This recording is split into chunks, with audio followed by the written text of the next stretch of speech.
Welcome, ladies and gentlemen, to Rodeo Time, the podcast. Today is another guest in the Texas Cowpuncher series. Good friend of mine, Mr. Charlie Ferguson. How long have we known each other? I'm trying to remember what year was at the Bell Ranch. It was Probably over 10 years ago. 10 years, Yeah. Today, we'd like to thank the 4-6s for letting us borrow the bunkhouse here. 4-6s, I think it's 4-6steaks.com is where have you, well, you're the cook here, so you get to, you probably get to pick your own. I got to order online. Oh, yeah. You're here on the wagon, and how long have you been cooking for the Sixes? Well, I first started cooking for them when they had their country leased up, in Wyoming and Montana, up in there. And then it's been over 12 or 14 years ago. Then they had that country there, had cattle and poison spider, and then there were Bubba Withers lived there by Saratoga, cooked there for them. And then kind of, they brought all their cattle back down to Guthrie, and there's not many lease country anymore. So I started cooking at Dixon Creek, and then they got me to start cooking down here. But anyway, it's been at least 12, 14 years ago when I first started cooking for them. Were you cooking with Bubba when you were at Dixon Creek? Yeah. Gotcha. Yeah. It's then Dusty got me to come up there, and then they've kind of have kept me down here at Guthrie, so I haven't been to Dixon Creek much, but their works kind of overlap, when I'm down here, and Dusty tries to work up there at Dixon Creek, so I can't be two places at one time. Unfortunately. And their works last longer here, so I'll be here for about all of April, and then they've got some horsemanship clinics in between, that. So I do those clinics, be a clinic next week, and there'll be another one next month. And I'm not sure after that. It gets so hot, Joe kind of shuts them down. Right. It starts getting up in July and up in that area. But whole state kind of shuts down in July and August. Well, last year he had scheduled some, but everybody was too hot and they wouldn't come. Well, let's back up to, I want to hear how it all started. I guess we'll get to the cooking because you didn't start out as a cook. No, I cowboyed all over the United States. When I was younger, I traveled, worked every big outfit I could find, and then I was working for Tom Morehouse. He had the Shannon Ranch lease down there by San Angelo, and my brother Johnny was running it for him, and one spring they were needing a cook, and I'd been playing around with Dutch ovens some, like cooking pizza or whatever. And I thought I might cook that spring, and I did. What year was this? Probably in 90, 89, 90, probably somewhere in there. Can't remember for sure. Anyway, that went good, and then Tom told Buster Welch about me, so I went and started cooking for Buster Welch. And then Buster Welch, like he told different people, then I'd go help them, like Woody Bartlett called me and up in Wyoming, wanted to know if I'd come. Buster told him, so I went and cooked for Woody, and just kind of escalated from there and started cooking for just about everyone, Tongue River and the Bells and Haythorns and the 4-6s, and I've cooked for a lot of people over the years. What but you were in, I guess it would have been in the late 80s. You were at the Pitchfork with my dad? Right. Went there in 86, somewhere in there. When your dad was there, he lived at the West Camp. Yeah. And lived in the bunkhouse there, and I don't know, he left while I was there, but anyway, yeah, I've known your dad for a long time. Yeah. And see, it was probably in '86. I remember I had the Sesquicentennial going on about that time, the 150th anniversary of Texas or whatever it was. But yeah, it was '86 somewhere in there. What was it that had you always been just like kind of wanting to, I guess, cook, I guess, for yourself, or did you enjoy baking? And I was living on a camp at Canadian, Texas, working for Brainerd's when I first got out of high school. And I was single, and when you work your country, the camp was supposed to cook lunch for everyone. Everyone had a wife, and they'd cook lunch for everyone, which, being single, I had to just learn how to cook for the crew. When they worked my country, so I'd put a roast and potatoes or whatever in the oven. Dang, so they didn't have a cook. Right. And so you were on a certain camp. Whoever camp you were on, you were supposed to cook for the crew. And come spring branding or weaning in the fall, they move all around the ranch. But when they came to your country, you had to cook for the whole crew. Right. How many days did it take to work your country? Usually about 4. So you got to, breakfast and lunch for 4 days. I'd have to trot in, and early and get everything finished up so they could come eat.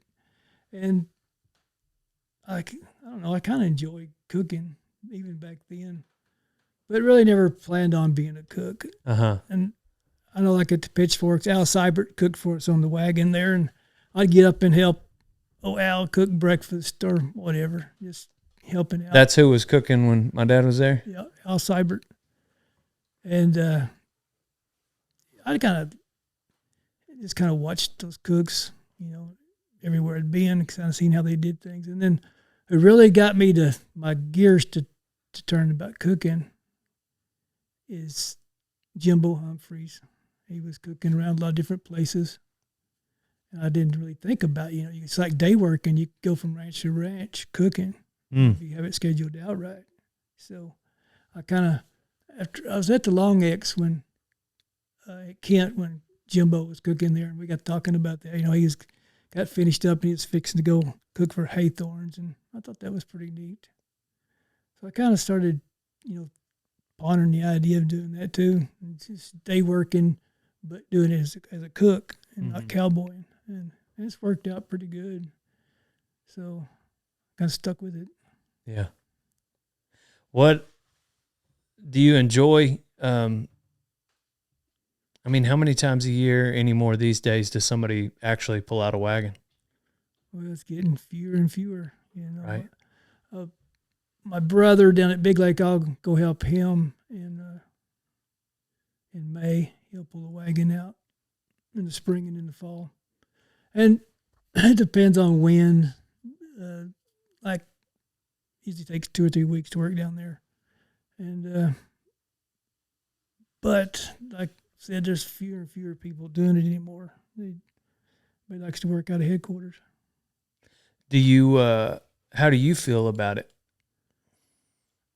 The wagon when somebody does it. I've talked to a lot of people about doing this. If someone doesn't keep cooking on the wagons and pulling wagons out, it's going to be lost, and people are going to forget that part of the tradition of ranching. It's the same as dragging kids or whatever. It's a tradition you do, and pulling a wagon to me is just as big a tradition as anything on a wagon on a ranch.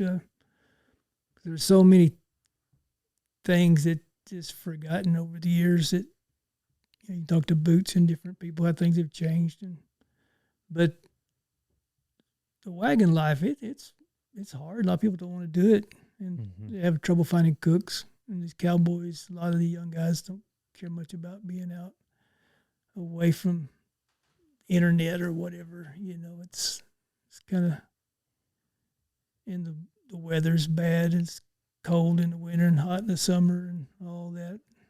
There does seem to always be at least a day or two that you it's gonna rain most time when you pull the wagon out for some reason.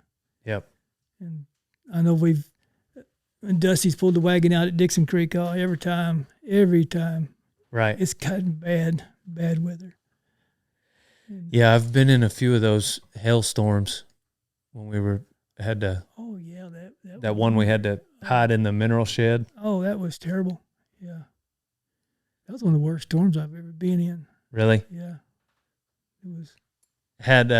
What are some other ones that you had been in that maybe were touch and go? Well, I've been in a lot of them over the years. You know, where it just tears the fly all to pieces. And well, here the last clinic had the wagon set up down there and had those 70-mile-an-hour winds or whatever it was, tore the fly all to pieces. It just blew the whole camp down. We had to gather everything up and come up to the big house and ate lunch because I guess they got the fly fixed because we're going to use it next week. Right. I guess they got it. That was just when that really bad wind came through? Wind, yeah. I get those. It first started, I thought I had it was going to be all right. Mm-hmm. And I started seeing the fly tear, and it's got worse and worse. Ooh. And then Joe and all the people came over and started trying to help, but it was too late. It blown down and scattered stuff everywhere. But been in like at the padlocks one year, and this was in the middle of May, and it got a blizzard came in. It snowed about 3 feet, and got so much snow on the fly that it ripped the fly in two. And and we had to abandon ship, you know, and go back to headquarters. And then over the years, especially in the spring, you get those spring storms come through. And I was cooking for Woody Bartlett up at Chugwater, had a tornado come through. About the same deal. I thought it was going to be all right. Next thing I knew, I'm rolling out across the ground. I'm in my teepee, and it has a zipper on it. And I kind of rolled up in a wad, and the hail was so hard it was burning me through the canvas. And I got a pillow and put over my head and waited out, and finally figured out how to unzip my teepee where I could get out. And I got out, and the ground was covered white with hail, and the fly was blown down. And where was this? It was in Chugwater, Wyoming, and cooking for Woody Bartlett up there. And seen, it's just so many stories like that over the years. That's one of those days where you're just thinking, man, I don't think I charge enough for this. Yeah, that's right. And I've got more teepees without the zipper in it, but I had that one because I'd got it at the RO Supply House in Arizona, and it's a real good teepee. But when you're all wadded up like it's dark, you can't find the zipper. I thought I was going to get my knife and cut my way out, you know. But, yeah. Anyways. What's your favorite thing about cooking during branding season? Well, what is it that you look forward to when you're headed to a ranch? Spring is such a good time of the year. It's getting fewer and fewer, but I like to sit in the mornings and watch bronc rides. You know, I got the best view of anybody. Yeah. And but the horses don't buck like they used to. But right. I remember at Haythorns, I first started going up there like in the early 90s. It'd be raining cowboys, you know, just every morning. And the horses don't, you know, you might see one or two or three a week, but it's nothing like it used to be. But I enjoyed that. But do you think maybe it's because we're just better at bronc riding now? Yeah, I think it is. Everybody got smarter. Now their horses are bred so much better now, and you know, used to you do any groundwork, you tie a leg up on one and put a saddle on him, and you don't even go. And they don't do it like that much anymore. Have you ever had any horses crash into camp? Oh yeah. I've had them do that a lot of times, or crash into someone's teepee. I was down at my brother's house. It's been quite a few years ago. There was one in Rosalio's horse.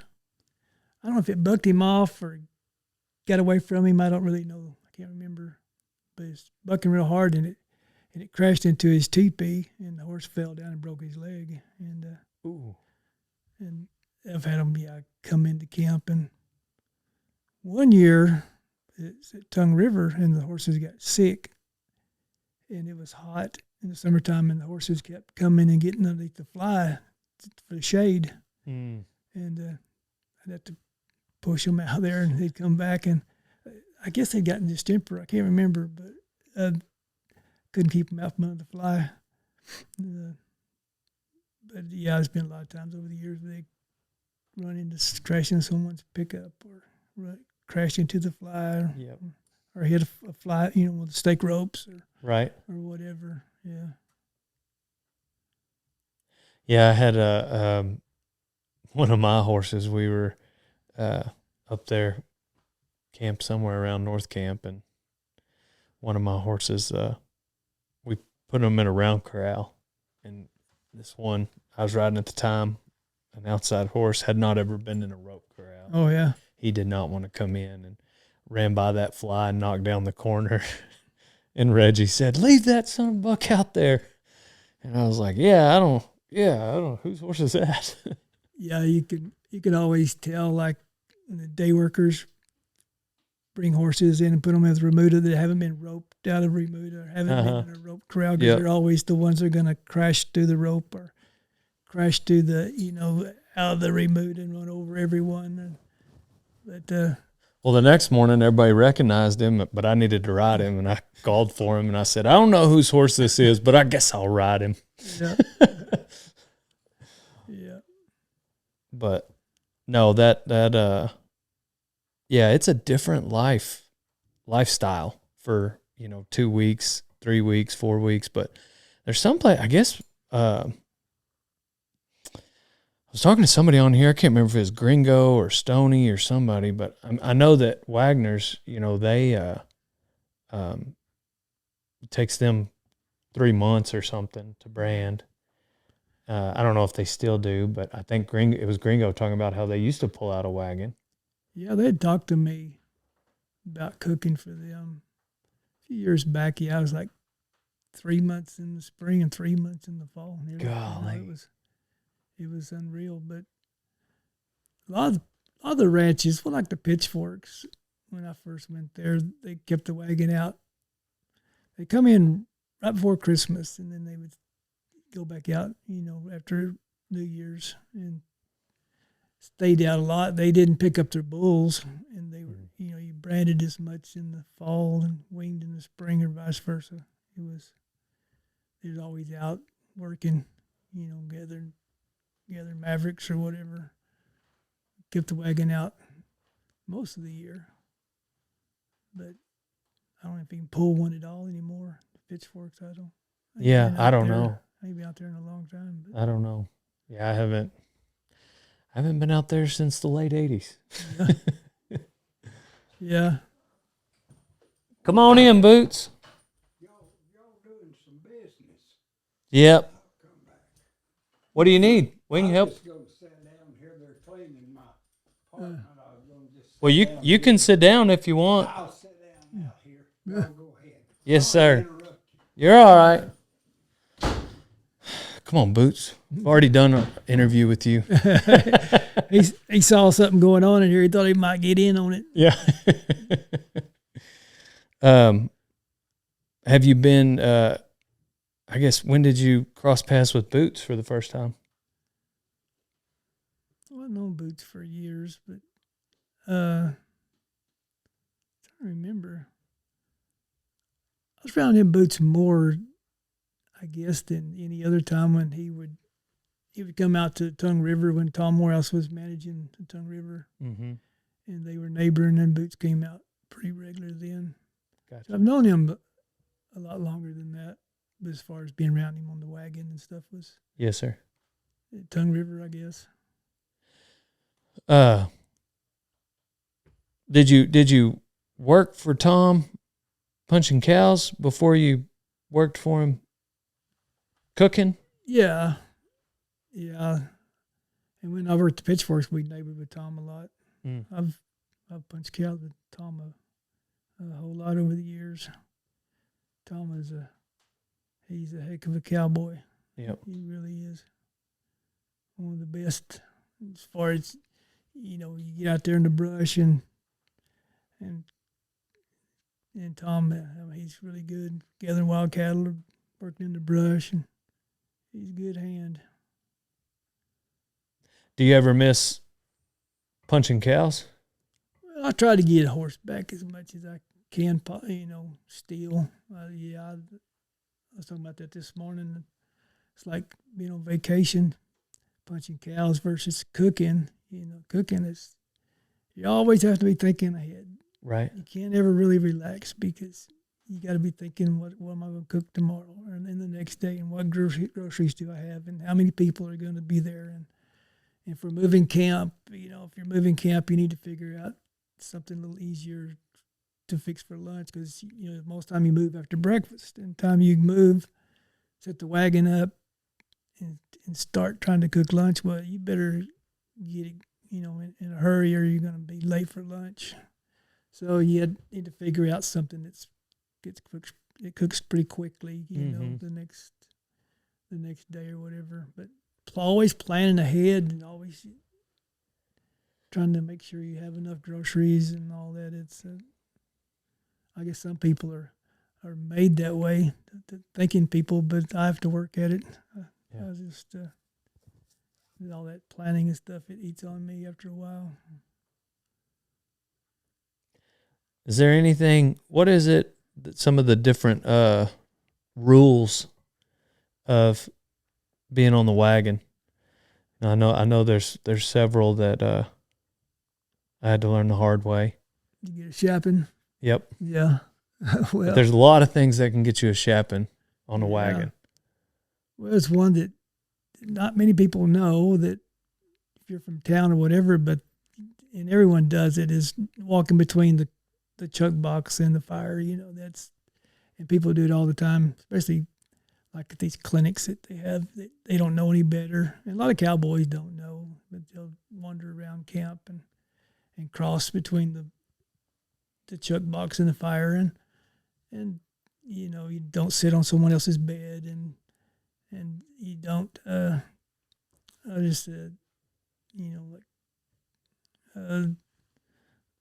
you don't lead a horse up within a stake rope's length of the wagon, and go in the bathroom. If you got to pee, you got to go your 60 steps, and if you get a number 2, you need to go 90 steps and all that. And it depends on where you're at, but a lot of guys, they'll count your steps.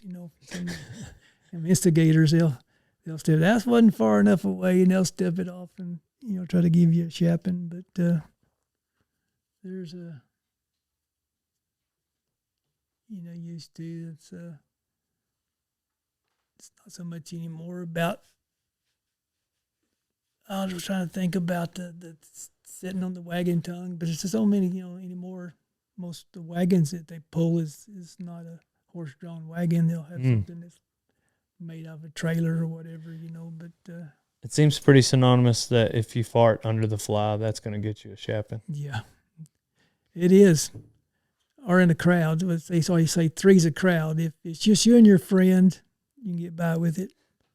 But 3's a crowd. If it's you and 2 other people, you can get a shapping for that too. Yep. And some places, if you wear your leggings on the fly, will shap you. Some places they don't go by that rule. Depending on where you're at. I know this at the Sixes, everybody wears their leggings to breakfast or whatever, but some places I work, they'll shap you for it. Dang. You don't wear your leggings in the cookhouse. Right. So you don't wear them on the fly either. It's no different than being in that cookhouse. And it always aggravates me. People sit there in a certain spot and spit. I have to be there all day, every day, and draw the flies and all that stuff. And so you don't do that at your house. Why are you spitting everywhere? And they'll get their dip out and throw it on the ground. This is same as being in the house. You need to kind of respect that and not be trashing it out. Dang, that's a really good point. You do have to be there all day. I mean, some of them are obvious, like the farting under the fly, that should be obvious. But yes, I mean, like, because when you look down, you're standing on dirt and grass. So I could see how somebody, just real quick, a knee-jerk reaction might be, oh, it's okay to spit here. But especially if you're going to be there for a long time, Right. like a week. If you're there and camp gets nasty enough as it is, and you're there for a week or two and it gets pretty bad, you get ready to move just to get away Mhm. from go to a clean spot, But, just, everybody's you're supposed to burn your paper. Some places you don't, every place has got their own set of rules, Mhm. about things, but How different are camps outside of Texas? Can you talk about the different areas and maybe what the crews are like? well, I don't know. Like if you go to Arizona, but most of the guys out there are from Texas. You go out there and work. I remember I was at Babbitt's and Bill Howe's talking about the best hands he ever saw were from Arizona. I said, Bill, everybody here is nearly from Kansas or Texas. I said, there's no one here from Arizona. But basically, cowboys are cowboys. Yes, sir. I know places in Arizona I've worked a lot of them. They will kill a beef on the wagon, and here and other places you already got your meat packaged up and they bring it out in a ice chest or whatever. But a lot of places been where they kill them and wrap them in a tarp and you just cut the meat off as you need it. And Dang. And during the night you'll unwrap it and let the cool air hit it, and then during the day you'll wrap it back up and you can stack your bed rolls or whatever on it to keep it. But yeah, it's kind of hard. Wow. Doing that, but they really didn't have much choice. What about Wyoming or Montana? Well, how much different are they up there? Well, and the padlocks that's the first place I wasn't cooking there, I was cowboy there, but the first place I'd ever been had a gas stove because there's no firewood to speak of. Dang. So they used a gas stove, and then the 4.6s, later on, they used one, different times, but I know you'd freeze to death up there under the fly because just that gas stove going, and that's one thing about the range stoves we use. They put out a lot of heat, and you can stay pretty comfortable on the fly with, no matter if it's winter or whatever. You get a good fire going, and you can stay pretty warm. But a little gas stove, I'd sit up there on a bench and nearly freeze to death. And I wish they had a range stove, or something to put out some heat. But that's when like the 6s started doing that because of the same thing, not having access to firewood. Right. Especially Dixon Creek. There's just not any trees up there. Yep. There was that year when I was with Tongue River, and we worked in 6 or 7 different states during the drought. We started out in Texas, went to Colorado, Nebraska, Wyoming, Montana, New Mexico. Anyway, make a long story short, we scattered mesquite wood all the way from here to Montana. I had it on the back of the pickup, and we'd go down the road, and I'd look, and pieces of firewood would be falling off, going down the highway. But we packed a big load of mesquite with us when we went on that trip. Dang.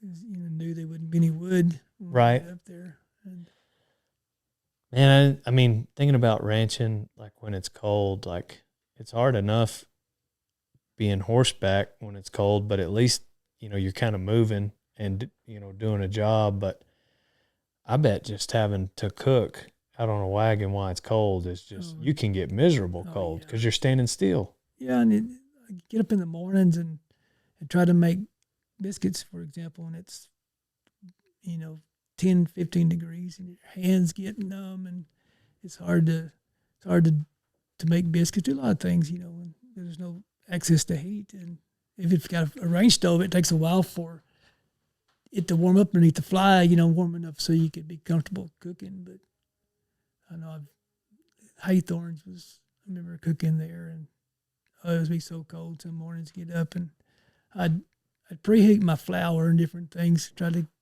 help because, your sourdough starter and stuff doesn't want to work, or yeast or whatever when it's that cold, and try to make biscuits. And sometimes I'd resort just to make pancakes or use tortillas or whatever because it's just too cold to make biscuits. But you get up and everything's frozen. Your dishwater's froze, and all your drinking water's froze. It's a miserable deal.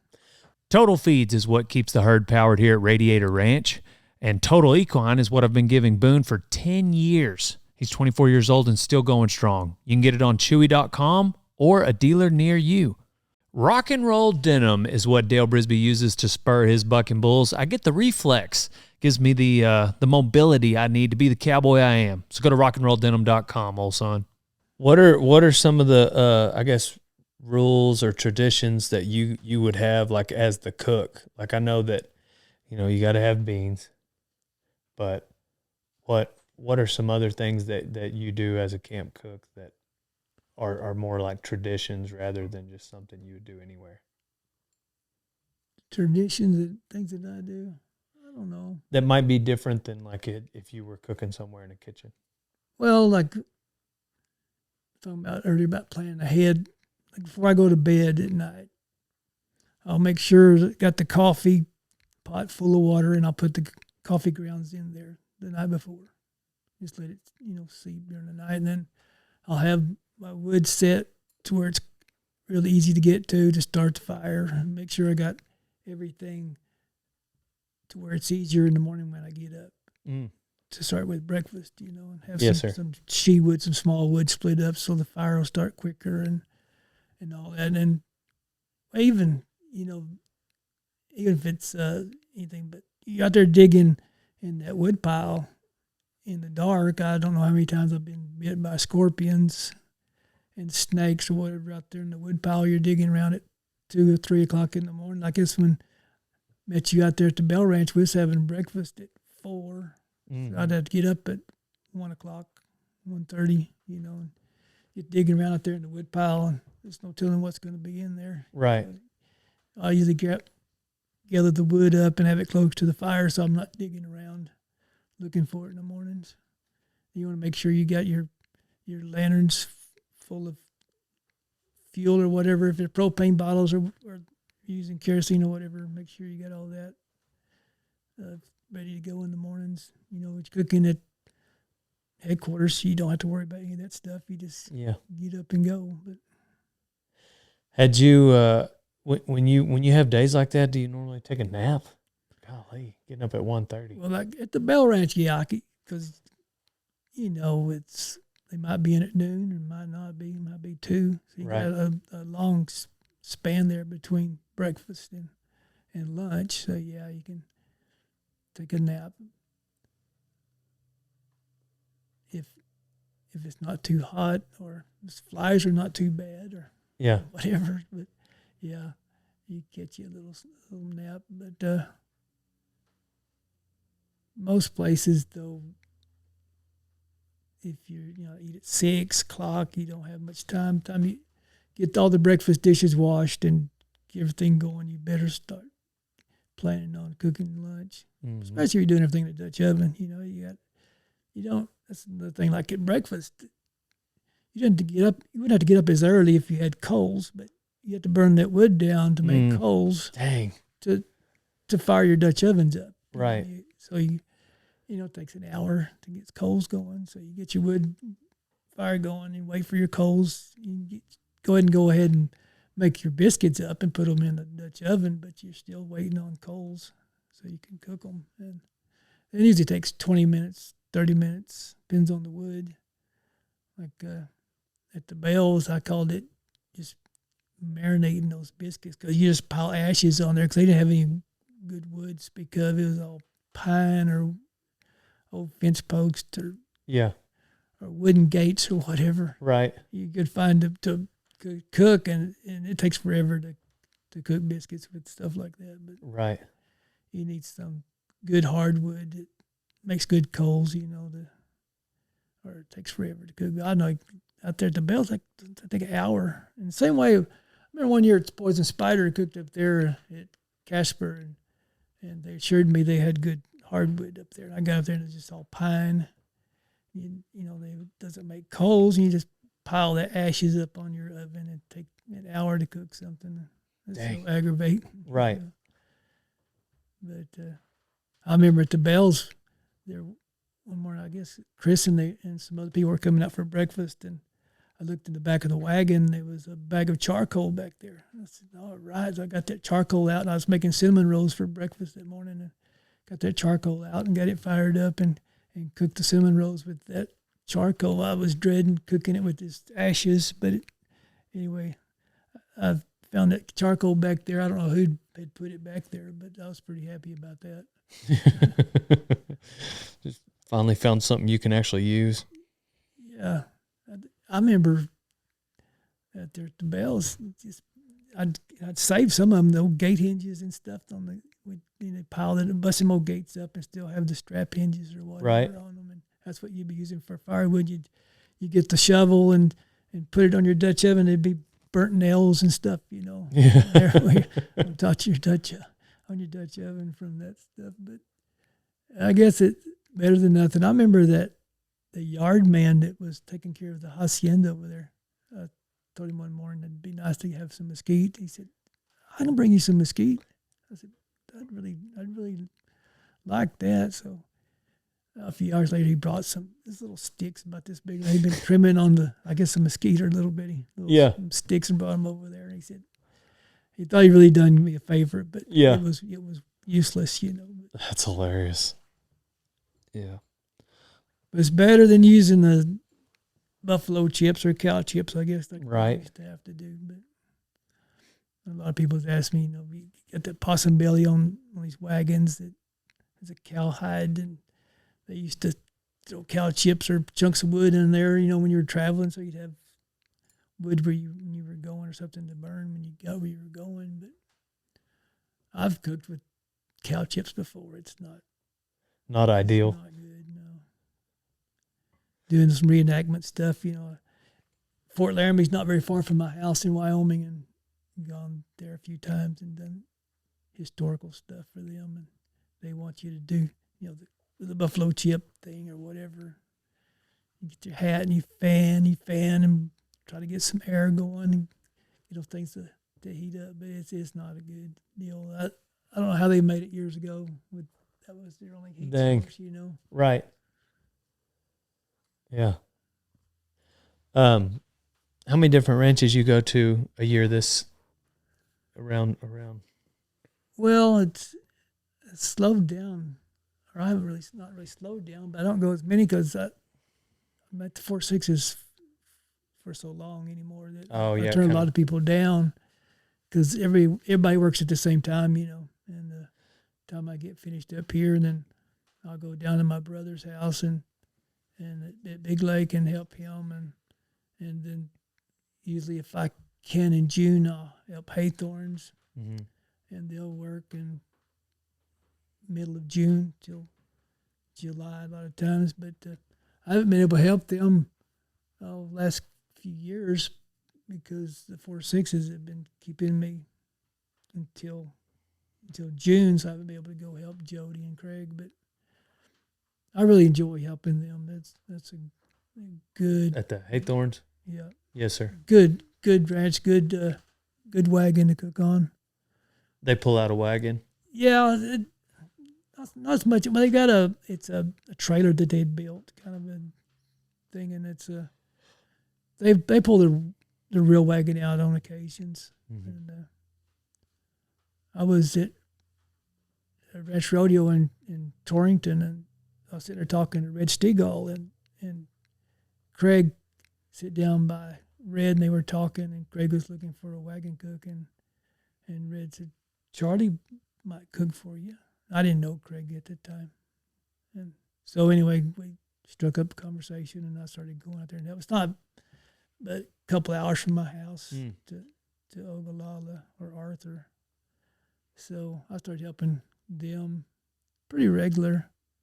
But in the fall, they had a school bus rigged up, and which I didn't cook in it, but it's where all the cowboys would sleep in there. It had bunks in it. I'd cook outside, and it was so cold and freeze to death. Dang. We'd set a pot rack up, especially up there, Arthur, up there when Waldo was still alive. We go up there and set the pot rack up, and it's in between two Quonsets there, and wind would blow through there, and it would just freeze you to death. But anyway, they quit pulling anything out in the fall. And just work out of the house there at headquarters. But It just get too cold. yeah, it's too cold. Yeah. And up there in them sand hills, there's not much to break the wind, you know.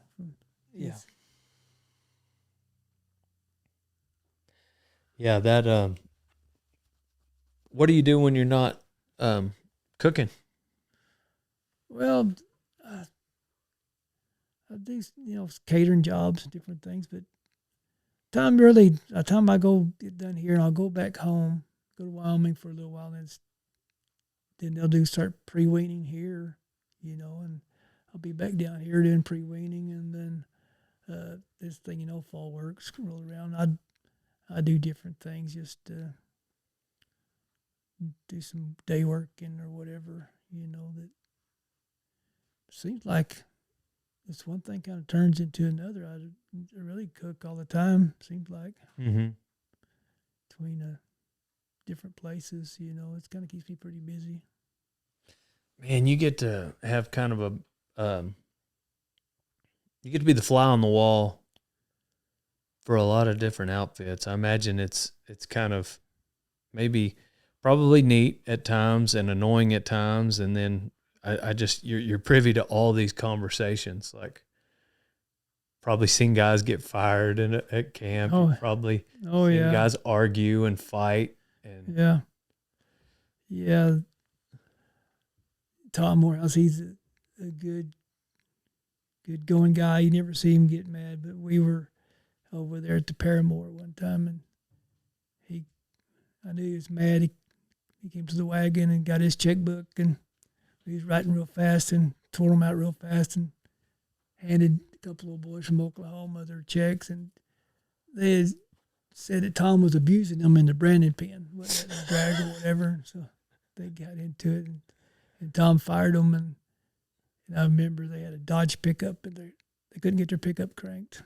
And they were there all day working on their pickup so they could leave. But anyway, Tom wouldn't abuse anybody, but they thought they had been abused. Yeah. Have you seen any fights? Yeah, lots of fights over the years, but... would you like one of these? No, thank you. What is it? Ranch Fuel. It's an energy drink. I might take a drink and see what it tastes like. Here, this one's one of my favorites. It's 3 p.m. My alarm went off at 3:30 this morning. And the time I got up at about 3:30 this morning. That's when I got up. I actually rolled out of bed at 3:36. So you got me beat. You're not too bad. By 6 minutes. It's only 5 ingredients. Agave lime. Only 5 ingredients. That one's for free. The next one you got to buy on ranchfuel.com and use code Dale for 15% off.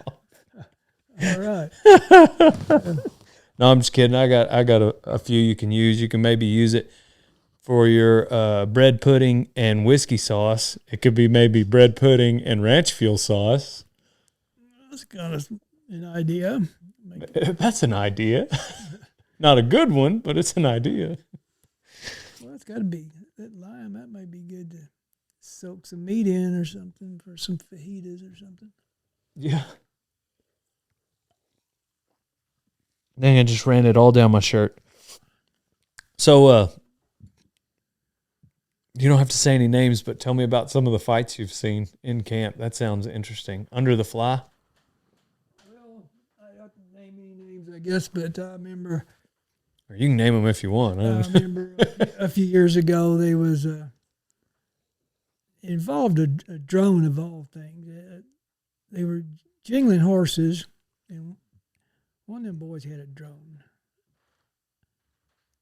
And I don't really know why. But they got the horses jingled. This one boy's, his horses weren't there. And somebody had said, to heck with them, leave them, or I don't remember what. But this old boy overheard the conversation and got mad about it. We ended up riding up there and hitting this other boy and hit him right there and just laid him open. They had to take him to get stitches, but then the boss was going to fire him, and they come and he borrowed my pot hook because this was a pretty big old boy that was mad anyway, and they kind of got into it, but ended up firing that old boy. But I mean, he was a horseback. He rode up there. That other kind of hit him right underneath the eye. Just went plumb through. You could see his teeth. Oh, dang. Yeah, it's all the way through. With just a bare hand, bare knuckle? Yeah. Golly. Everybody thought he had something in his hand, but I didn't see anything. He could have possibly had something in his hand. But Yeah. Then some wagons, which I know why everybody wants to have dry wagons, because anytime there's alcohol involved, you get stuff like that. People get to drinking a little, and next thing you know, they get in a fight. But I've seen this, just fist fights along, which, most time you'll get fired if they get you fighting on the wagon. But most of the time it's usually because of somebody's been drinking too much. That's 90% of it. I don't know how anything gets drinking, but you know what I'm saying. Right, yeah. Everybody gets drinking, and next thing you know, they get in an argument. That's why the only thing they should drink at camp is ranch fuel after they've gone to ranchfuel.com. I remember one year at the Pitchforks, James Golson was the wagon boss there, and that's what he told everybody. He said, if y'all have some beer down there at the breaks, it's all right. But if I catch anyone with a bottle of whiskey, you got a free ride out of here. And you're fired if you find whiskey, which I guess some years before that, somebody got in some whiskey down there and had a bunch of fighting went on and whatever. And James, he was pretty down on the whiskey part, but he didn't mind you drinking beer.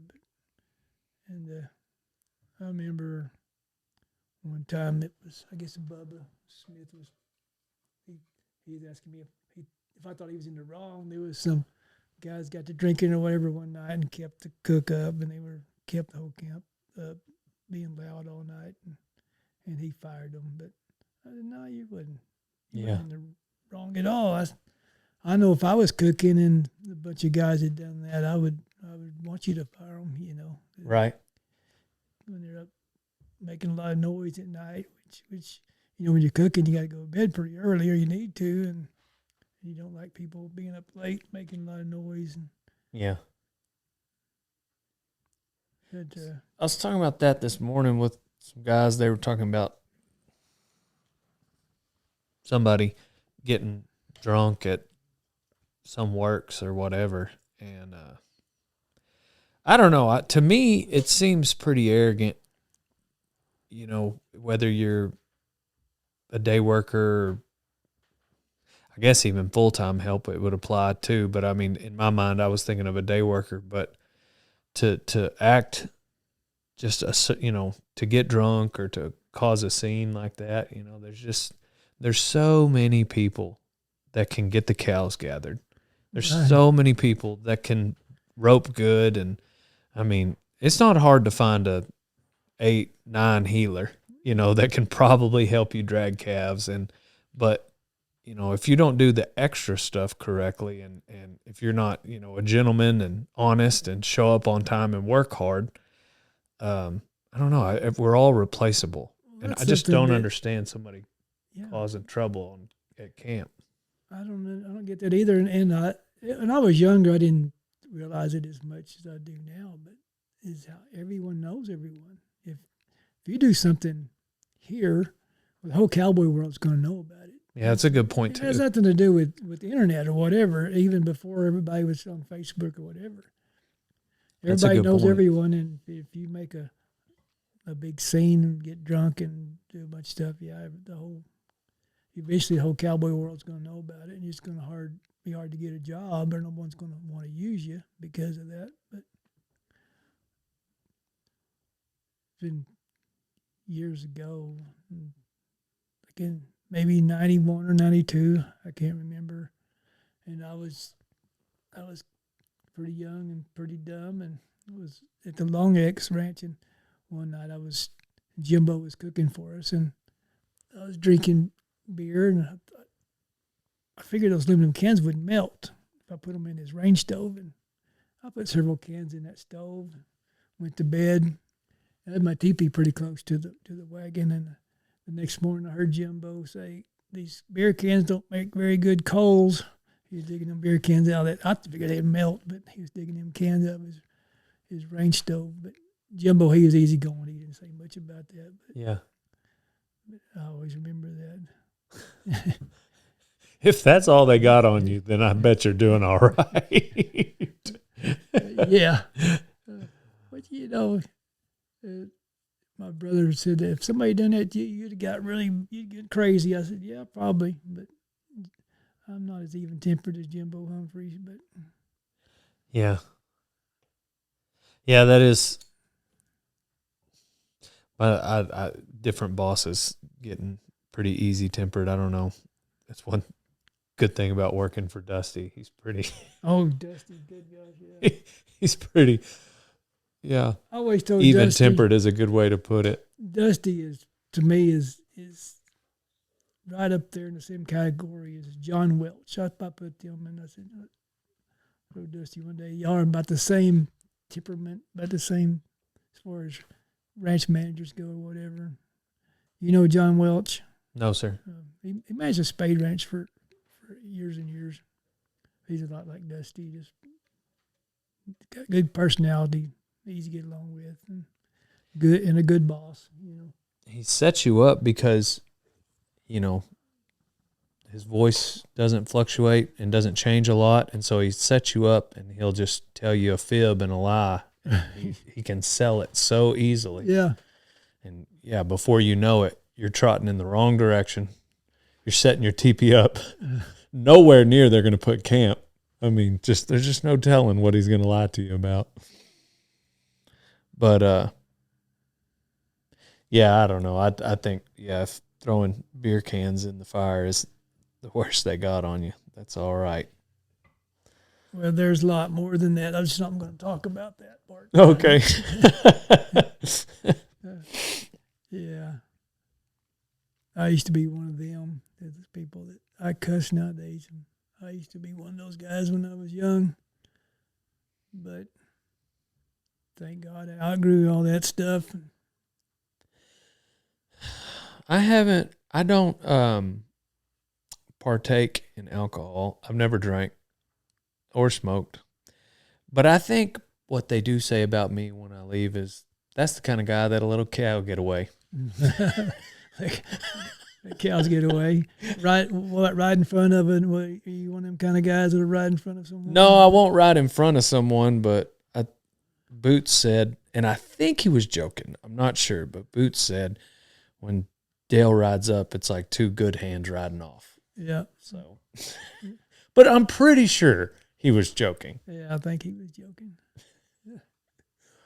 Or I got jeans that ride up better than you. Yeah.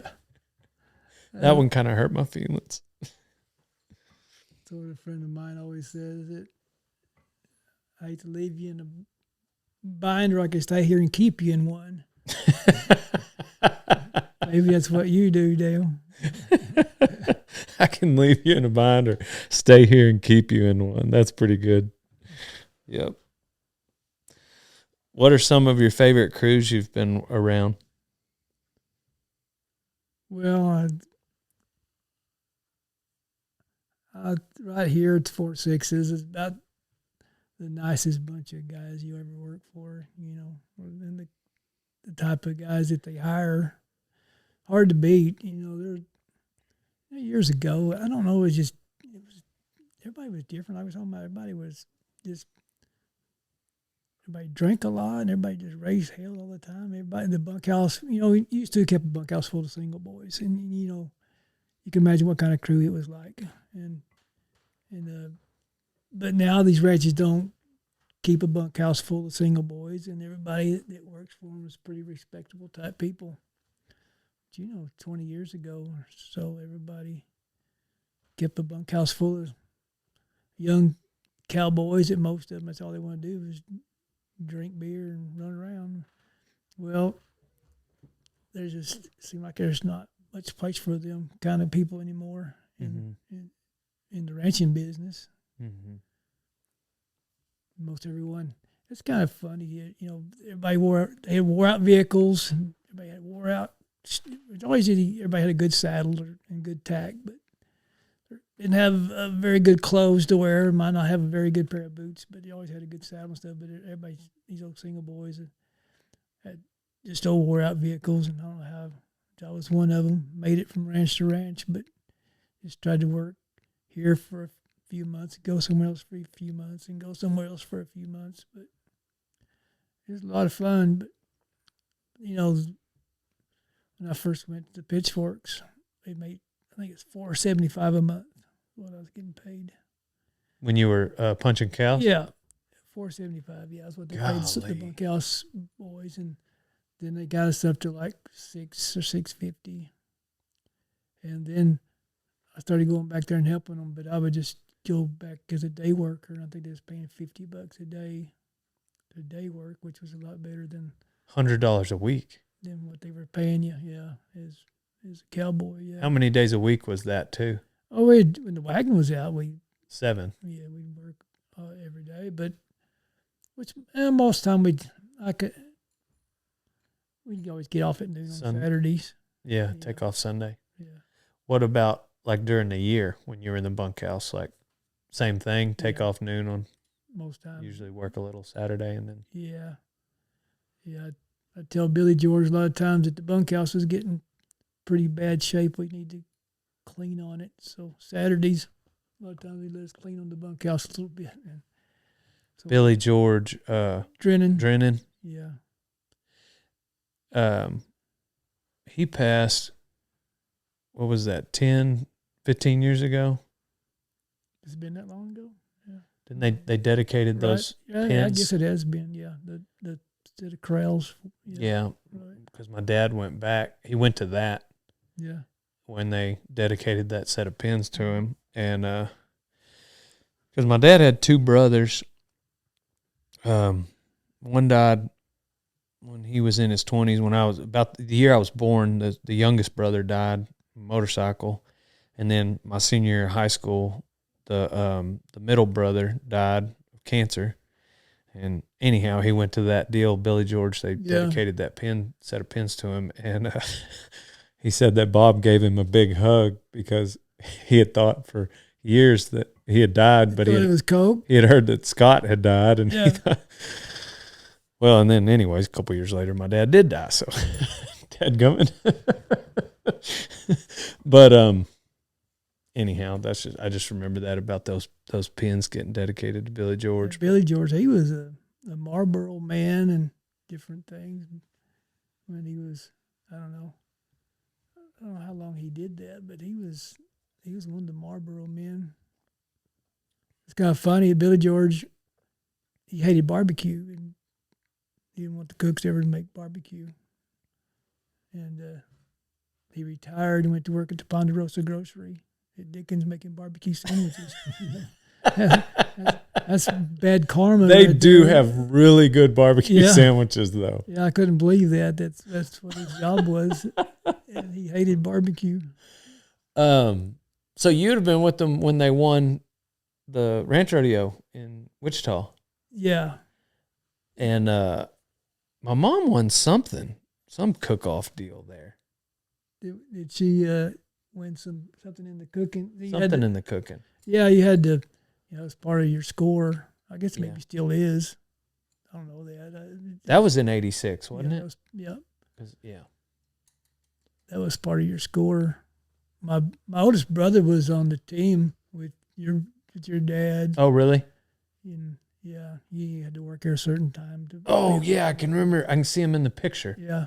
They took that picture on that. At the wagon. On that wagon. Yeah.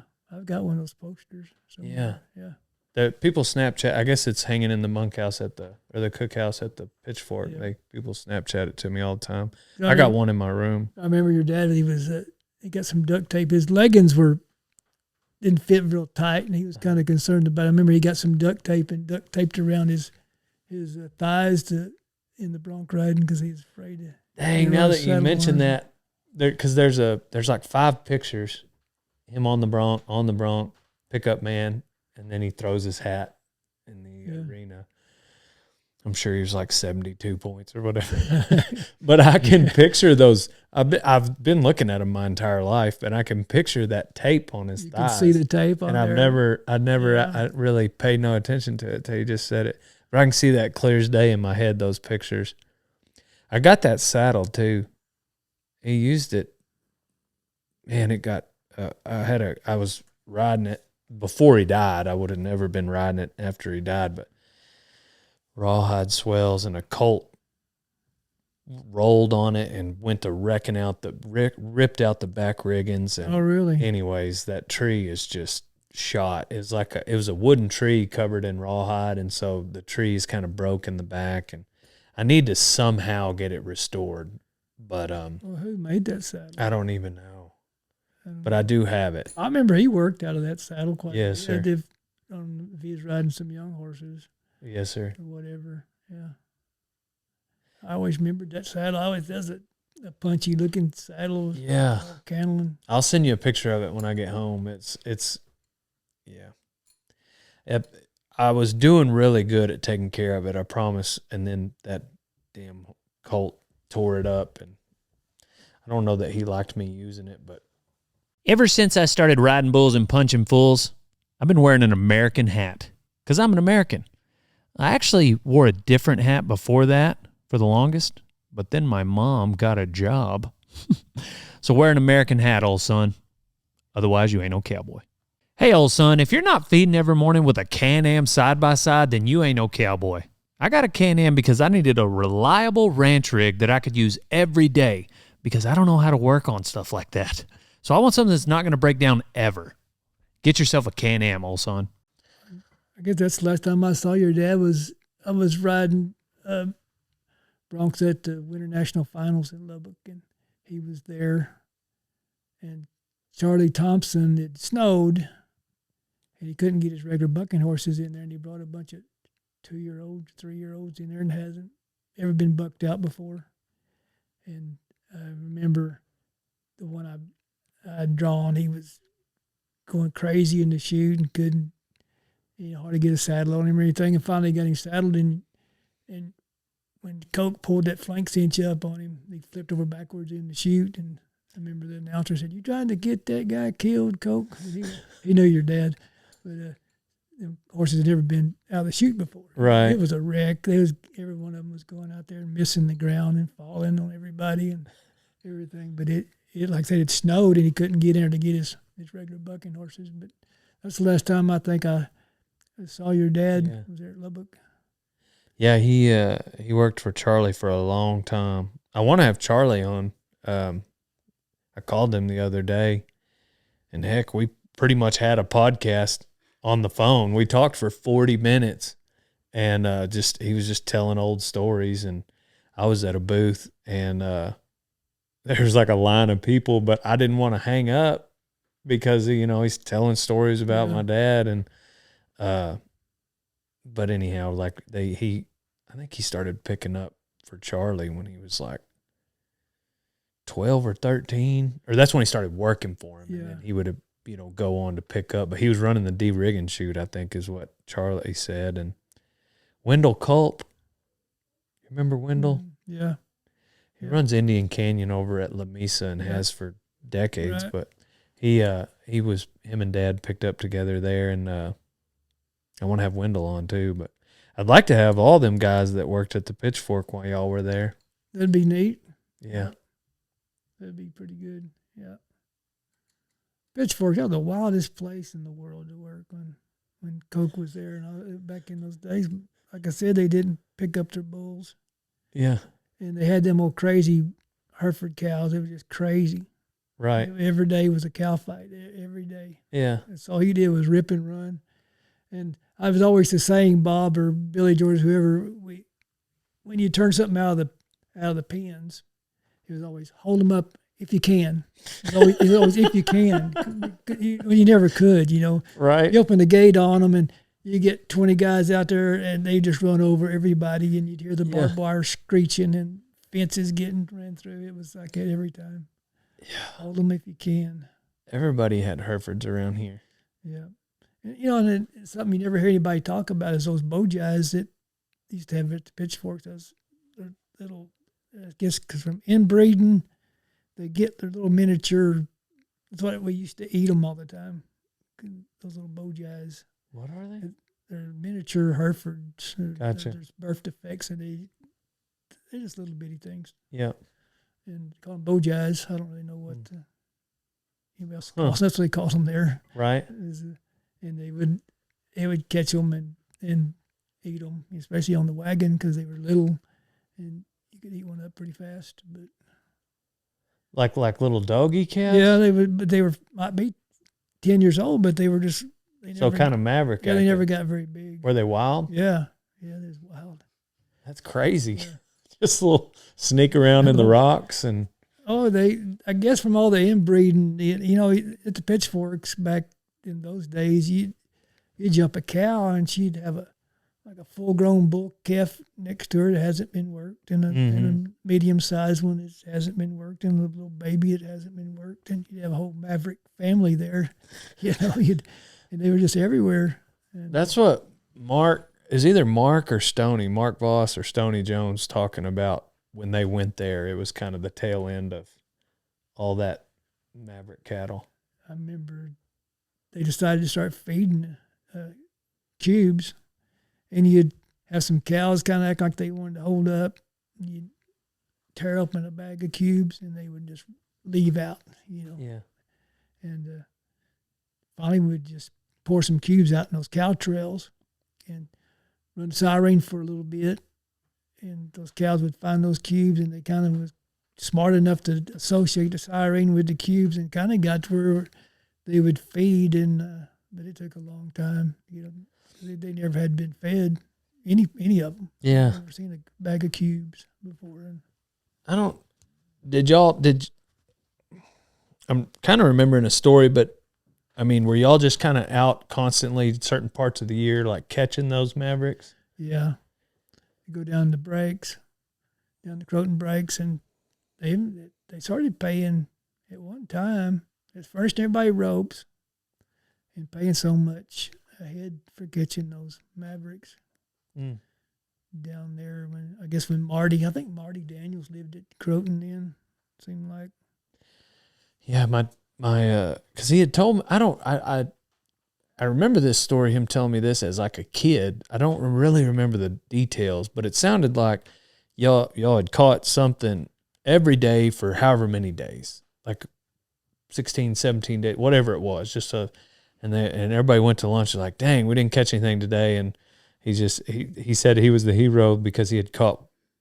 He was the last one in. Like, oh no, I caught one, and he had tied it to a tree. But the reason I remember it is because he, and I don't know why, but for whatever reason, he had just healed this big bull, and then tied him to a tree. And but that's how he had caught him. And anyhow, so I was out there at Arizona doing. Did you see that little film I put out? No, a couple of weeks ago. I went with Derek Begay. I've seen parts of it, but yeah, I haven't seen it all. And the last day, I was following this huge bull, and we were in a creek, and he was like slow loping in front of me, and there's brush all around. He was about to go in the brush, and I didn't feel confident necking him just where I was, and so I healed him. Yeah. But I was thinking of that story of my dad, like right. that one time, just I don't know why. It was cool for me because you can control them so much better, and then they can't hook you. Right. You can't spin around and come up the rope. Well, that's what he always told me as a kid, just like never rope bulls by yourself. Well, you just catch one. If you just catch one hind leg, then you're good. Right. So maybe that's what he had. Which I was by myself in Arizona when I roped this one, but where in Arizona were you at? We were on the San Carlos Reservation on the south side. Yeah. South side of Arizona, the state. I mean, like south of. I-40, obviously. Wild, crazy parts of, and them guys out there. I want to say maybe 10 of us actually catching, and I bet 10 or 12 total. Half of them, maybe 7 of them were Indians. Yeah.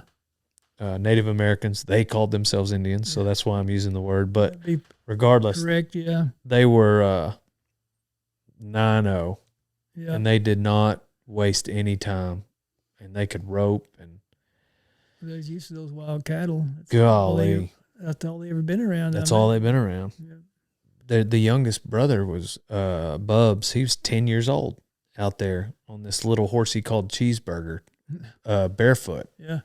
The horse was, not Bubs. Bubs had boots on, but the horse didn't have shoes in all them rocks, and he was just caught 2 mavericks that day. Like, that's just kind of what they do.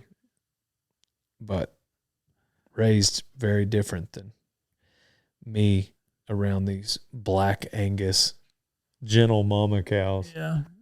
Arizona's still, it's a big country out there. A lot of the ranches out there are 1 million acres or so that people don't think much about that. But, like Babbitt's at one time, they just got rid of some of their country, over 1 million acres. And I worked there for a ranch between Winslow and Flagstaff.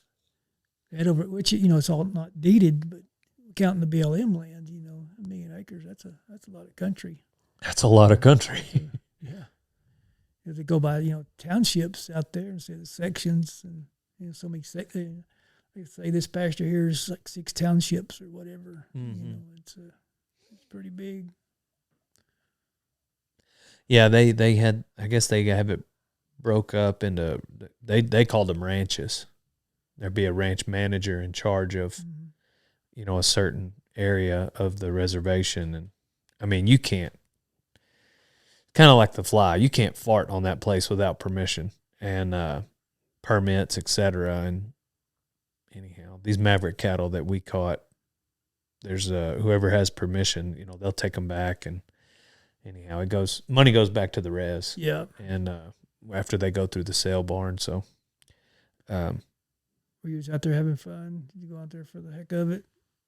Yeah, I mean they'll pay day working, or they'll pay the guys yeah that catch them, but the money goes back to, most of the money goes back to the reservation. Regardless, Derek invited me, and it was just for me. I didn't take any payment. Like anything I caught, they just.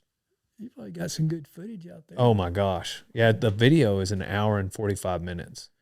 And we had GoPros, and a lot of the guys, when we first got there, I mean, they don't know us, and we've got cameras, and sometimes the cameras are a little intimidating. But by that 3rd and 4th day, like we were all cutting up and joking. And I saw something. It wasn't the saddle horses in a bobtail truck or something. Yeah, some stock racks, big old F700 with stock racks. A lot of the ranches out there, that's what they use all the time. I don't know if they do now. I remember that's the way Babbitt's, they had big bobtail trucks they hauled their horses in.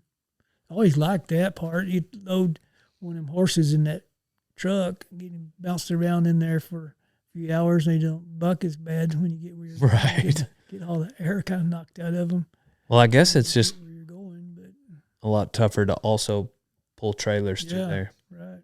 Yeah. You can get around good in those little trucks like that.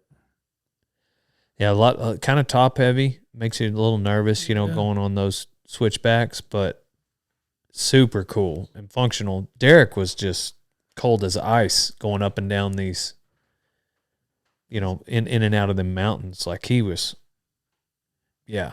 Didn't bother him? No, it didn't bother him at all. He just drank his Mountain Dew and bobbing his head in there. And yeah, I was white knuckling it. To be honest, the drive in was the sketchiest part. Yeah. The drive out wasn't so bad. Driving in, though, I had to borrow my brother-in-law's trailer because he had it hooked up to a truck with a bed on it, not a flat bed, like a normal bed. And so it was a little taller in the front, and I didn't lower it. I was like, well, it's a single axle. I'm going down the highway. I'll fix it later. Well, then I got on those switchbacks, and my back end of that trailer's dragging. And so when it would drag, well, then I'd switch back what's still dragging, so it would pull it down the mountain. And you talk Make about you nervous, pucker factor. Golly, with Buckethead in there. Them other 3 horses, whatever, but Buckethead? And so anyhow, we fixed that, and on the way out, it was way better. But I think I'm gonna swap. I got a 16x5 easily, and I think I'm gonna get easily to make me either a 16x6 or a 16x6/8, because you can't go longer than 16. Yeah. Because of the mountains. But anyhow, here I am talking about every conversation lately, Ty. I keep bringing it back to me in Arizona. Going to Arizona. Yeah. What about, I was going to ask you, have you cooked for any buckaroos? Yeah. Peter Robbins has got a picture of my wall tent somewhere. He used to sell them. We were up in Broadus, Montana, and had a crew of Texas Cowboys, and had his a crew of buckaroos, and Peter took a picture of this. Is dark in the morning at breakfast of just the shadows. You could see silhouettes. All the buckaroos were on one side of the wall tent, and all the Cowboys were on the other side. They wouldn't intermix, but we were up there, and they wanted to head and heel them baby calves instead of just heeling them and dragging them, and it was a big mess. And I remember Tom Morehouse, he was there. He wasn't liking it at all, head and heeling all them baby calves. And anyway, the buckaroos and the Cowboys, the Texas Cowboys didn't get along too well on that trip. But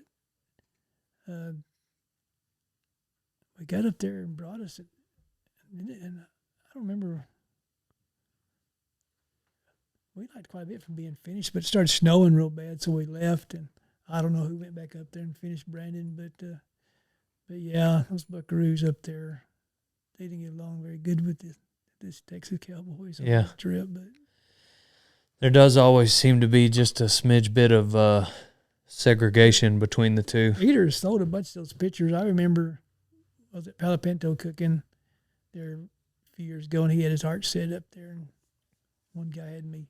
I told him that was my wall tent, and he had me write something on there.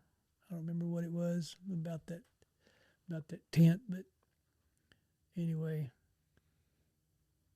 that head and heeling those baby calves was about more than Tom Morris could stand, because it was slow, and they'd miss and have to coil up another 100-foot of rope. And then they'd miss, coil up another 100-foot of rope, and he wasn't liking it very well. Yeah, he at the tail end of my podcast with him, he kind of mentioned, I think he was talking about the exact same week that you're talking about. He kind of mentioned that, but yeah, it was funny. He said he was in his mid-20s before he ever even saw somebody dally. Yeah. Everybody tying off, like when y'all were at the Pitchfork. Right. Yeah, everyone tied off, and tied off. Pitchfork said, I don't know when they started really heeling calves, but they necked everything. Really? Yeah. You just had to flank it? Yeah. Everything? Yeah.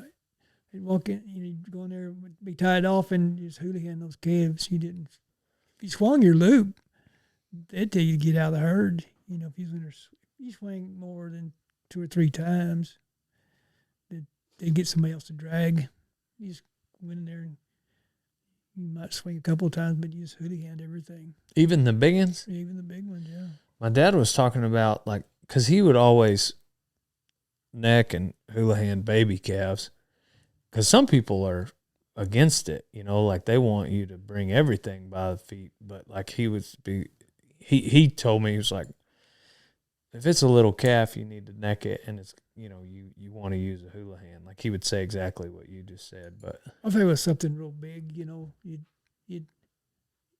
head and heel it, but yeah, the majority of the calves, I remember not many years ago, we were having trouble gathering the brakes down there.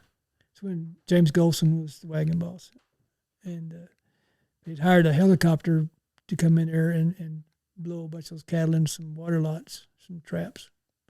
And James said, since y'all didn't have to gather none of those, we're going to snack everything. And he did, and he necked everything. And I was flanking with this old boy named Spud, and he couldn't flank very good at all. And we'd let several of them up, and you let one of them up, and James, he'd bring it back to you. But when he brought it back, he was going fast. And just ironed us out. He's about to kill me. Yeah. Little boy. And I remember Byron Fields and some of the other boys there, they got to feeling sorry for me over flanking with that old kid. And so they'd come over and trade out some. But there was some big calves in there too. And was that around? So like listening to some guys talk, like, well, Boots, for instance, was saying there was a certain time when same two guys drug everything. Oh yeah. Was that still the case? Or did y'all swap out? No, they got where if you was in the bunkhouse, you wasn't going to drag. Oh, really? Yeah. If all the married men are campers and drug, but yeah, when you were young, you wasn't going to drag any calves. Dang. It was kind of embarrassing. I remember Jimbo talking about that. It was embarrassing when he got older. Somebody asked him to drag, and he wasn't very good at it because he never got to drag at the pitchforks because all the older guys did all the dragging. Huh. You just flankers all you are in the branding pen. Right. Yeah, that's crazy. Like today, it's just like if somebody doesn't get to drag, their feelings are hurt. Yeah, that's kind of like the buckaroos. If they don't get to rope, they won't be back the next day.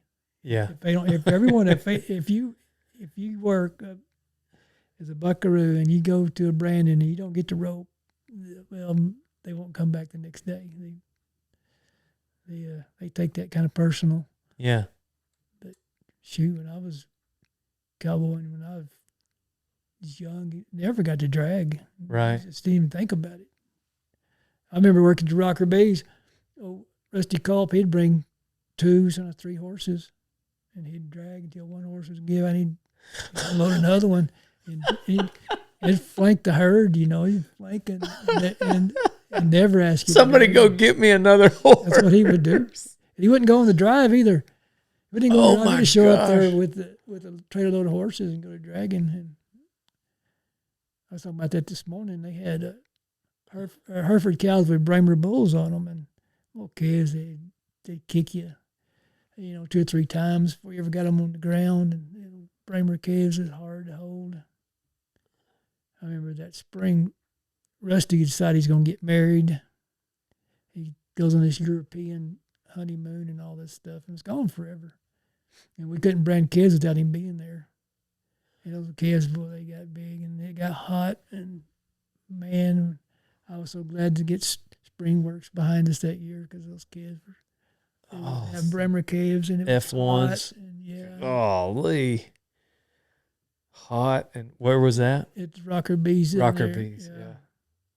I've had some buddies talk about having work down there. I've never been there. I had a good job. I was living I had a camp job. I was single, but they put me on a camp down there. The hardest, this guy was living on that camp, and he said his horse was crippled. He brought him up to headquarters, and Rusty wanted me to look at that horse.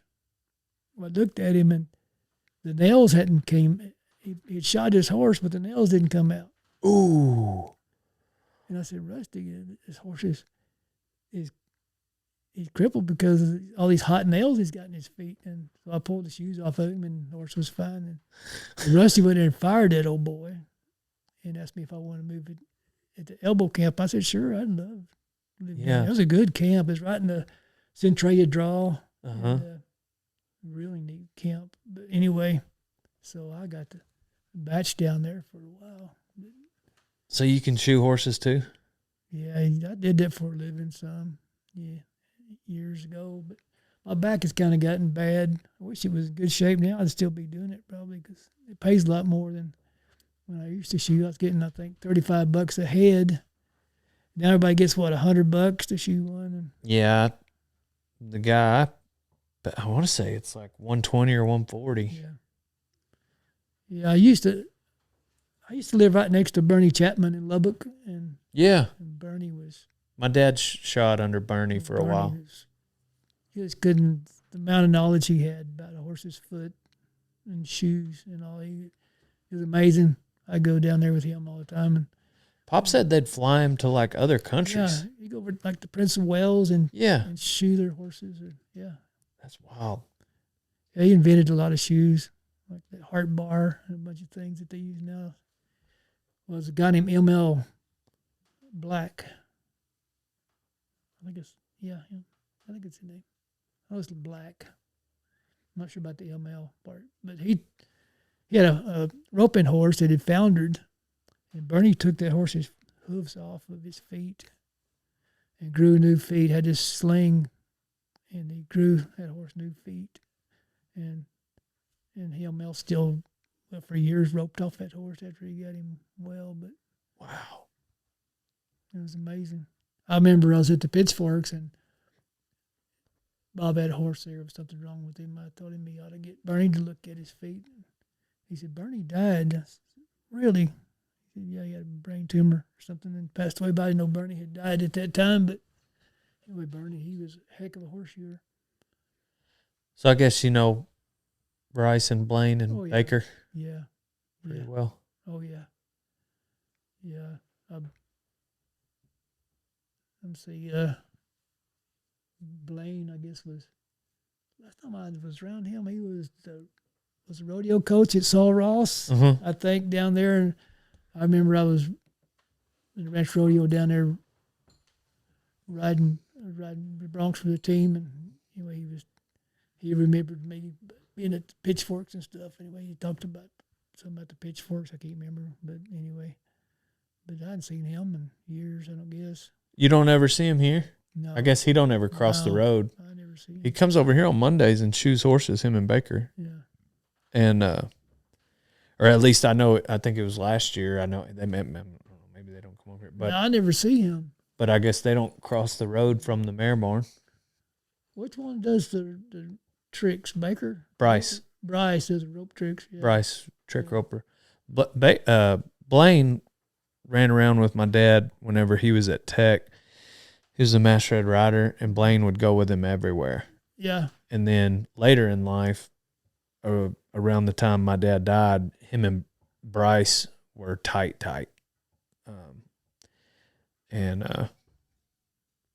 Anyhow, I don't know all the history, but my dad had learned to shoe horses under Bernie. And Bernie'd come down to Alpine. He'd come down to Saul Ross and do clinics and teach those people how to shoe down there some. But I remember it's kind of a funny deal. One day we were putting some of those tennis shoes on a horse that was really crippled. And Bernie didn't bother him to see blood. Blood was no big deal to him.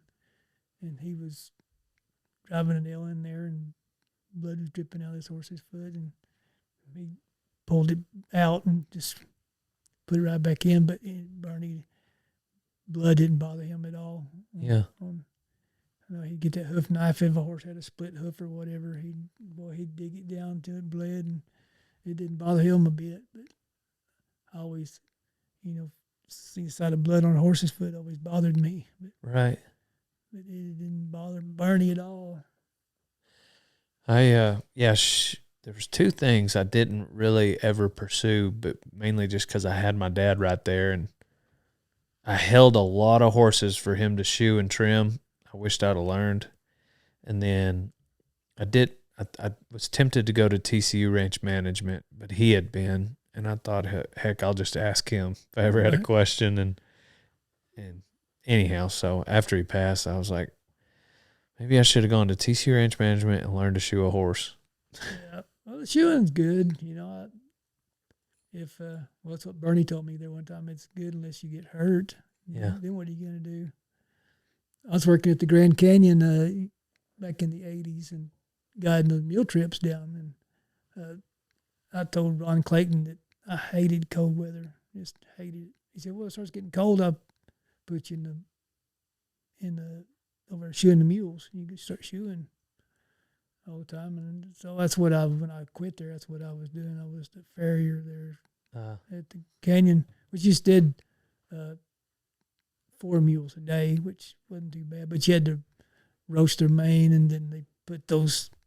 You had to put corks in a tow bar, and then had that hard surfacing. You had to hard surface the tow bar and the corks on them, which didn't take long, but it was more to it than just sticking shoes on them. But they had a set of stocks there. If anything was bad, you could stick them in those stocks and shoe them. But Ron said you can go to Death Valley and work in Death Valley. They had the same company had the concessions there, or you go to the Mule Barn and shoe if you don't want cold weather. And I said, I think I'll just shoe. Yeah. I want to go to Death Valley. Anyway. Well, what else? What other stories you feel like I got to know? Other stories? Yeah. I don't know. It's kind of a hard question, like whenever you're sitting around. The story that I would tell sometimes when I was working in Florida, talk about the change of times, how things have changed over the years. I was working on a ranch there, and we were pinning some cattle, and Tom Schuler was the boss, and Tom said, this bull ran off. He said, whatever you do, don't let that bull get away. So I built to him, and I roped him. And about that time, they spilled the cattle were going every direction. Everybody else was going every direction too, and I was on this bull by myself. And anyway, there was one of the big cabbage palm trees there. And I rode around that tree a few times and choked the bull down and got off my horse, and I was tying this bull. And I looked up. As I looked up at the space shuttle was going over top. I lived about 30 miles from Cape Canaveral. The space shuttle was going over as I was tying this bull up, and I always thought that was a neat thing to see, and how much things have changed. You got a space shuttle going over, and here I am tying a bull down. Yeah. And that always stuck in my mind. I was fixing fence one day, and it's kind of the same thing. I looked up, and they were bringing that space shuttle in on top of an airplane, 747, and was bringing it back. But that was kind of interesting deal. Yeah, that is wild. Yeah. We were on the wagon down at my brother's one morning, and it was 3 or 4 o'clock in the morning, and back in the west, I could see this big fireball, and it kept getting closer and closer. And as it got above us there, this big sonic boom. And my brother and everybody said, see if you can find out what happened, if we need to go get our 30-30s or what we need to do. This big bomb, sound bomb went off. Anyway, it was that shuttle was coming in, was landing in Houston. But when on entry, it broke the sound barrier, whatever it does. But it was weird because it was, the night sky, you could see it forever. Wow. Until it made that big boom. Yeah. But we didn't have radio, didn't know what it was, just thought somebody had bombed us or whatever. Yeah. I'm not sure what was going on, but. Man. Yeah, I saw Starlink last year on the wagon. I thought that was crazy. Yeah, I've seen it. I think maybe. At least I hope it was I don't know Starlink. if it was you or someone that told me about that. I saw those lights up there. Yeah, it's like a bunch in a row. We were at Dixon Creek. You said that's Starlink, yeah. I was at, which Peter Robbins was there. We were at Poison Spider one spring, and he asked me if there was an airport there towards the north, and I told him, no, I don't. There's no airport over that way. Well, anyway, it was those Northern Lights were going on that. Anyway, it was a heck of a thing to see, the Northern Light thing. But my boy, he was asleep. He always mad at me for not waking him up because he always wanted to see the Northern Lights. But you should have woken me up. I said, well, Nash, it was 2:30 in the morning. I didn't need to be up that early. But anyway. Dang. That's a pretty neat thing to see. Yeah. Yeah, I bet. I've never seen them in person. Yeah, it's pretty wild.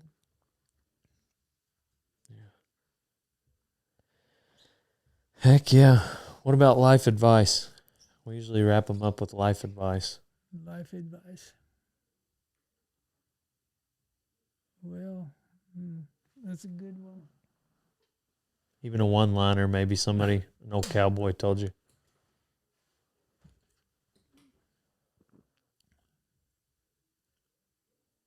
Well, I don't really know. I'm trying to think. There on something a good one-liner. That's a tough one. Or maybe advice you'd give me moving forward. Well, I don't know. I know that it's amazing how every year goes by that it seems like the years pass faster. You know, you need to learn to make sure you enjoy every day, every day of your life, because next thing you know, you'll look up and you're old, and all your kids are grown and gone, and you'll look back and say, "Where did all these years go?" They just go by so fast. It'll seem like, and I don't know why it does that, but the older you get, the faster time goes by. Yeah. You know, like it took forever.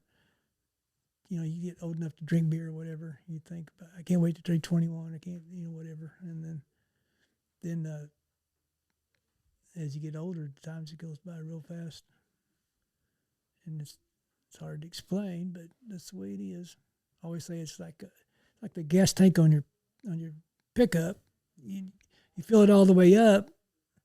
It takes a long time to get to the halfway mark. But when you get a half a tank to empty, it goes by real fast. That's a good point. And life is the same way. When you got a full tank, you're doing real good, and then you get to about a half a tank, you're all right. But if from a half a tank to empty, it goes by fast. And that's just Golly. kind of the way it is. That's a good point. I don't know if I'm at the halfway mark, but I hope I'm not. Well, you shouldn't be. You ought to be. Hopefully we all live as long as Boots does. Yeah. 93, still ranching. Still catching a horse and going, yeah. Yeah, I know. I don't think I'm going to make it. I was way too mean to myself when I was younger. Yeah. Well, see, that's the thing. Boots was too. And so that's why we don't, it's hard to come up with an excuse. I don't know if it's, Wes is the same way. Wes is in good shape. And I think it's genetics. Got to be. That's what I'm going to blame it on. Yeah. I don't know. I tell you, it's, if I'm just his age, not even working, but just able to get around like he does would be. Yeah, no kidding. I can't hardly get around as good as he does now.